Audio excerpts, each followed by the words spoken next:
부정선거라고 얘기하는 황교안이라는 분을 변호사로 선임하고 있는 부분을 보면 네. 앞으로도 마찬가지입니다만 부정선거에 대해서 계속 주장할 것인가? 근데 예를 들면 법원에서 162건에 대한 내용에 대해서 다 부정선거가 아니라고 기각하고 패소한 내용들이 다 있습니다. 그리고 윤석열 대통령 스스로도 대선 과정에서 선거 공모물로 부정선거 없다고 얘기한 내용들이 있습니다.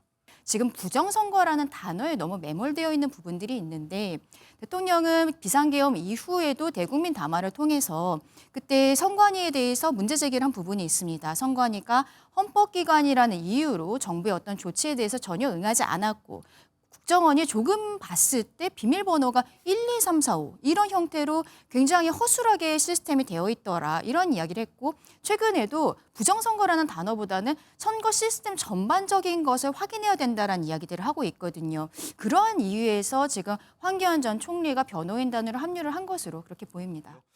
자, 그리고 윤 대통령 형사재판 변호인단으로 이 인물이 갑자기 나왔습니다. 황교안 전 국무총리인데 변호인단에 합류했다고 합니다. 일단은 황교안 전 총리 같은 경우에는 최근 보는 모습이 부정선거 의혹을 제기해서 많이 좀 입방아에 오르기도 했었죠. 오르내렸는데 어떤 얘기 했었는지 과거 목소리 한번 먼저 듣고 오도록 하겠습니다.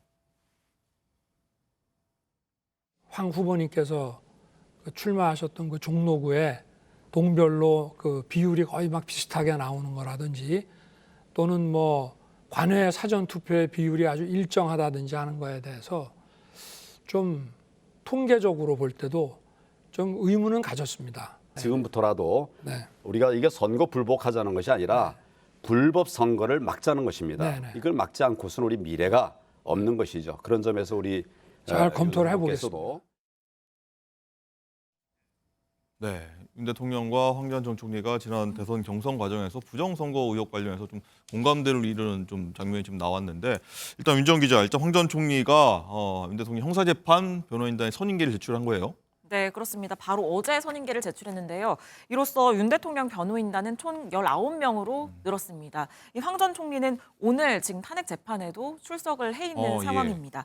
윤 대통령이 탄핵 소추가 된 직후까지만 해도 이 변호사들이 고사하는 바람에 변호인단을 꾸리지 못한다. 이런 얘기들이 나왔었는데 지금은 전혀 반대의 상황이 되고 있는 겁니다. 네. 지난해 12월 27일까지만 해도 이 선임된 변호사가 3명 정도밖에 없었거든요. 아무도 안 이후에 하겠다 이런 좀 분위기가 있었어요. 네, 그렇습니다. 그런데 이후에 조대현 전 헌법재판관 그리고 정상명 전 검찰총장 등 거물급 변호사들이 합류하면서 지금 변호인단 규모가 점차 늘어났고요. 또 초반에는 뭐 서울대 동문이라든지 검사 출신 이렇게 좀 원래 알던 사람들이 줄을 이뤘지만 네. 최근에는 40대 젊은 변호사들도 변호인단에 합류를 하면서 변호인단 구성도 좀 다양해진 상황입니다. 네, 일단 이거는 김종욱 행정관께 먼저 여쭤봐야 될 것 같은데 일단은 초기만 하더라도 변호인들이 아무도 나서지 않겠다고 해서 변호인단 꾸리는데 굉장히 애를 먹었다는 보도가 나왔었는데 이제는 뭐 늘고 늘어서 19명까지 변호인단이 늘어났다는 건데 보니까 또 이 80년대생도 변호인사도 참가하고 있고 황교안 전 국무총리까지 참가하고 있다. 이거 어떻게 봐야 됩니까? 제가 볼 때 이거 내용 보면서 대통령이 헌재에서 했던 발언이 생각이 납니다. 어떤 거죠? 강물 위에 달 그림자를 쫓는 것 같다. 그러니까 지지율이 좀 올라가니까 네. 많은 분들이 여기 합류한다는 생각이 드는데요. 저는 그 지지율이 허상일 거다라고 판단을 하고요. 더 중요한 부분은 그게 아니라 핵심적으로는 부정선거라고 얘기하는 황교안이라는 분을 변호사로 선임하고 있는 부분을 보면 네. 앞으로도 마찬가지입니다만 부정선거에 대해서 계속 주장할 것인가? 근데 예를 들면 법원에서 162건에 대한 내용에 대해서 다 부정선거가 아니라고 기각하고 패소한 내용들이 다 있습니다. 그리고 윤석열 대통령 스스로도 대선 과정에서 선거 공모물로 부정선거 없다고 얘기한 내용들이 있습니다.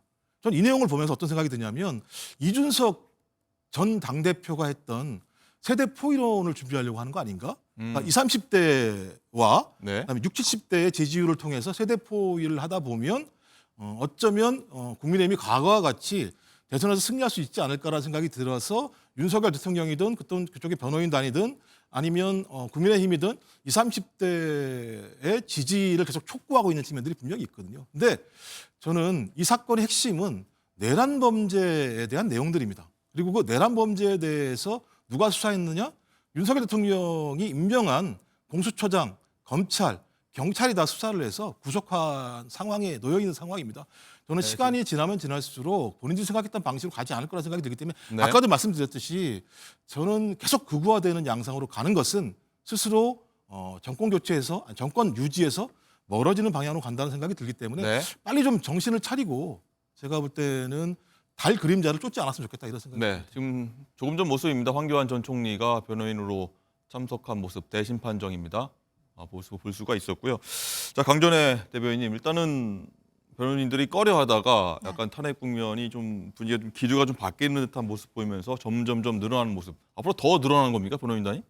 필요하다면 더 늘어날 수도 있을 것 같습니다. 왜냐하면 지금 변호인이 늘어나고 있는 것은 네. 증인 신문을 한번 하게 되면은 실질적으로 자료 조사라든지 그 문구들을 만드는 데서 굉장히 많은 인력들이 필요한 부분들이 있거든요. 그래서 최근에 선임된 변호인들 같은 경우에는 뭐 40대 이런 변호사들이 의미가 있는 게 네. 실무를 담당하고 있다는 아. 거예요. 초반에는 오랫동안 뭐 검찰총장 출신이라든지 오랫동안 그 함께 해왔었던 가까운 분들로 변호인 선임이 이루어졌다고 보면은 지금은 실무를 하는 사람들이 추가가 됐기 때문에 조금 더 풍부하게 이 탄핵 심판이라든지 형사소송에 있어서 대응을 할 수 있을 것 같다라고 생각이 들고요.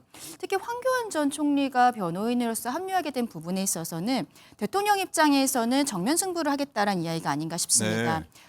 그저께 있었던 탄핵 심판 과정에 있어서도 대통령이 직접 김용현 전 장관에게 본인이 직접 선관위에 군 투입을 지시했다라고 스스로 밝히지 않았습니까? 그렇다면은 지금 부정선거라는 단어에 너무 매몰되어 있는 부분들이 있는데 대통령은 비상계엄 이후에도 대국민 담화를 통해서 그때 선관위에 대해서 문제 제기를 한 부분이 있습니다. 선관위가 헌법기관이라는 이유로 정부의 어떤 조치에 대해서 전혀 응하지 않았고 국정원이 조금 봤을 때 비밀번호가 1, 2, 3, 4, 5 이런 형태로 굉장히 허술하게 시스템이 되어 있더라 이런 이야기를 했고 최근에도 부정선거라는 단어보다는 선거 시스템 전반적인 것을 확인해야 된다라는 이야기들을 하고 있거든요. 그러한 이유에서 지금 황교안 전 총리가 변호인단으로 합류를 한 것으로 그렇게 보입니다. 알겠습니다. 그리고 탄핵 그리고 형사재판에 변호인단에 많은 분들이 참여하고 있다 이런 소식 전해드렸고 또 국민변호인단이라는 것도 있는데 여기에 특이한 인물이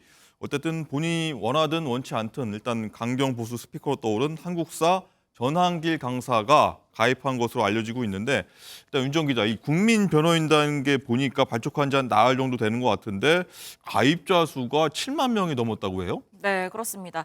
이 대통령 국민변호인단 네. 윤 대통령 측 석동현 변호사가 만든 단체입니다. 2월 어. 중순 출범을 목표로 이 변호사가 아니라 일반 시민 그리고 청년들을 중심으로 국민변호인단을 모집하고 있는데요. 이 홈페이지를 통해서 가입을 할 수 있는데 가입을 위해서는 온라인 서명 등 실명 인증을 해야 됩니다. 지금 보시는 게 10시 기준 가입자 수입니다. 익명성이 보장이 되지 않는다는 면에서 이게 온라인인데 익명성은 좀 중요한 부분이잖아요. 네. 그렇기 때문에 가입 문턱이 높다고 생각을 할 수도 있는데 그럼에도 불구하고 굉장히 빠르게 지지층이 결집하고 있는 양상이고요. 어제는 이 한국사 일타 강사 전한길 씨가 지금 가입을 했습니다. 네. 전한길 씨는 글을 올렸는데 이대로 침묵하다가는 나라가 망하겠다는 생각에 당장에는 손해보고 욕먹더라도 나서게 됐다라면서 오. 이 참여 이유를 밝혔는데요.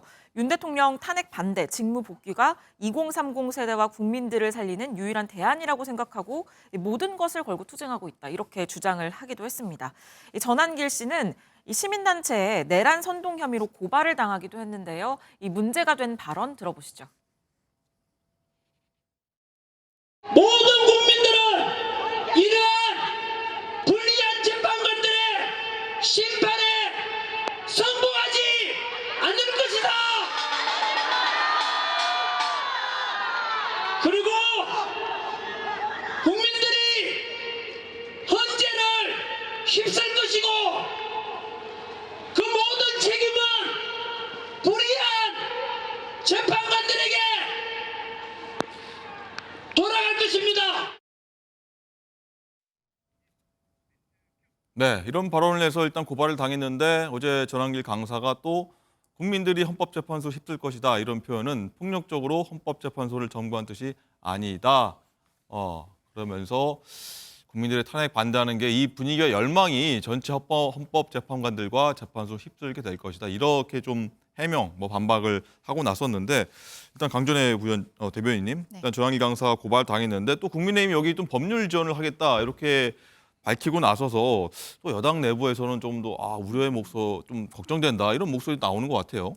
근데 저는 전한기 씨라는 사람이 어떻게 여기까지 갑자기 보수의 스피커로서 컸는가를 생각을 해보면, 물론 이분이 원래 이제 스타 강사로서 굉장히 인기가 있는 분이었지만 일반 국민들 입장에서는 이분이 본인의 어떤 메시지를 냈을 때 민주당에서 전한기 씨를 유튜브에다가 신고를 한 부분들이 네. 있거든요.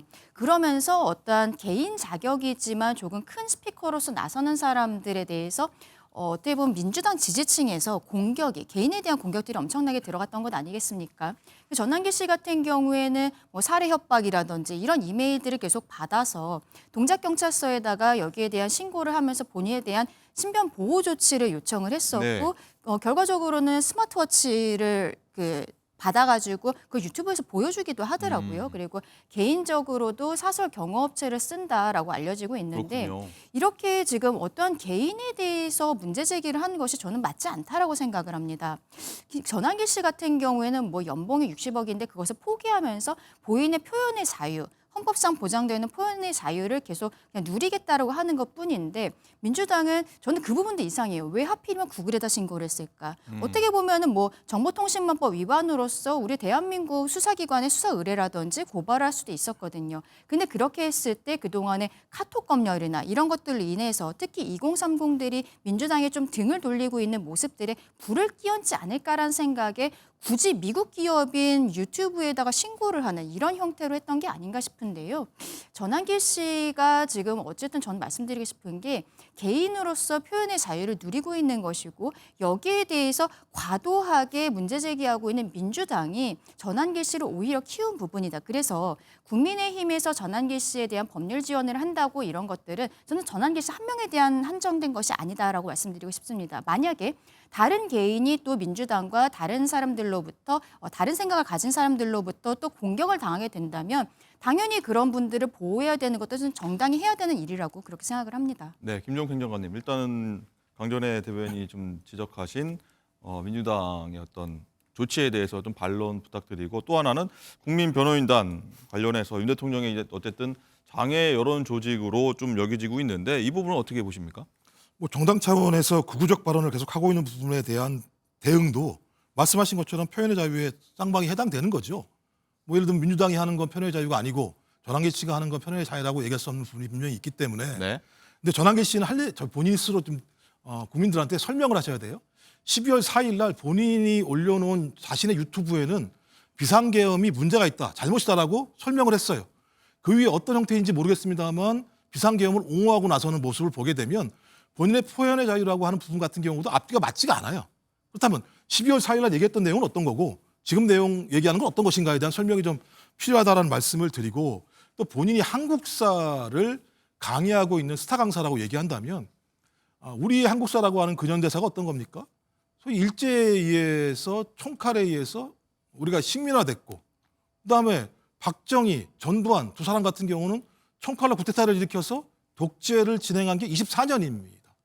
지금 상황을 보게 되면 어떤 형태로든지 국회에 군대가 투입이 됐고 거기에 총과 장갑차가 동원이 됐고 비상입법기구라고 하는 걸 만들어서 국회의 기능을 갖다 마비시키려고 하는 상황들이 분명히 있습니다. 이런 부분에 대해서는 아무런 얘기도 하지 않으면서 소위 이 다른 야당이나 소위 탄핵에 찬성하는 분들이 뭔가 문제가 있는 것처럼 이데올로기적으로 몰아가는 모습들 자체는 저는 표현의 자유를 넘어서서 상당히 이념적인 공격을 하고 있는 거다. 이념적인 공격이라고 하는 것이 우리 사회에서 얼마나 큰 상처를 주었는지에 대해서 더 잘 알고 있는 한국사 강사가 저런 얘기를 한다는 건 정치적 의도가 있다라고밖에 볼 수 없다는 측면이 분명히 있기 네. 때문에 뭐 본인의 앞으로의 표현의 자유, 사상의 자유를 마음껏 누리셔라. 하지만 그렇게 누리는 데에는 본인이 했던 앞뒤 얘기에 대한 정확한 설명이 필요하다. 이런 말씀을 드리고 알겠습니다.